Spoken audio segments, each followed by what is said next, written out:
আসসালামাইকুম। আমি আজকে আপনাদের সামনে যে জমি কিনে কথা বলবো, এখানে 29 কাঠা জমি একসাথে বিক্রি করা হবে। রোড হচ্ছে 20 ফিট, দেখতেই পাচ্ছেন গাড়ি পূর্বাচলের পাশে। যারা 26 নম্বর সেক্টরে যারা 29 কাঠা জমি একসাথে 20 ফিট পাকা রোডের সাথে যারা জমি ক্রয় করতে চান, কোনো কিছু করবেন, এখানে কি শেয়ার বিক্রি করবেন ভবিষ্যতে, তাদের জন্য কিন্তু খুবই ভালো একটা লোকিং। কারণ কি রাস্তার সাথে একসময় কিন্তু এখানে পূর্বাচলের সাথে কিন্তু জমির দাম কেমন আপনারা জানেন। এই যে ফুল কিন্তু ওই একবারে দেখতে পাচ্ছেন, ওই আম গাছ পর্যন্ত। আর এদিকে হচ্ছে এই যে দেখতে পাচ্ছেন বালু ভরাট করা রয়েছে। তো আর এই পাশে চলে যাবে আপনার ওই যে সীমানা দেওয়া আছে, দেখতে পাচ্ছেন বেড়া দেওয়া আছে। ফুল কিন্তু এইটা হচ্ছে জমি।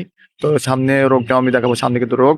এই যে দেখতে পাচ্ছেন এটা কিন্তু পাকা রোগ, কিন্তু পাকা সামনে মুখটা অনেক বড় একটা মুখ পাবে। ওই সামনে ওই যে ওইখান থেকে ওই যে এই যে বাইকটা যেখান থেকে করলো ওইখান থেকে আপনার এই পর্যন্ত কিন্তু আপনার চলে আসলো। তো দেখতেই পাচ্ছেন কি অবস্থা রয়েছে। তো জমি এদিকে প্রায় মুখটা পাবে আপনার 120 ফিট মতন মুখটা পাবে। আর এই পাশে আপনার জানি যে মুখ কিন্তু ভালো একটা মুখ পেয়েছে। তো জমি সুন্দর। এখান থেকে পূর্বাচল যেতে লাগবে আপনার 2 থেকে 3 মিনিট লাগবে, পূর্বাচলের ভিতরে যেতে লাগবে। তো যারা নিবেন, যারা কোনো কিছু করার জন্য 29 কাঠা জমি পছন্দ করবেন, তারা আমাকে অবশ্যই দ্রুত নক দিবেন। কারণ কি ভালো লোকের সাথে জানেন যে পূর্বাচলের ভিতরে কেমন, আর পূর্বাচলের আশেপাশে ওই হিসাবে কিন্তু দাম কিন্তু খুবই কমই রয়েছে। তো আমি বলবো যারা নিবেন তারা অবশ্যই আমাকে দ্রুত আমার সাথে যোগাযোগ করবেন। ঠিক আছে, ভালো থাকবেন, সুস্থ থাকবেন। আসসালামু আলাইকুম।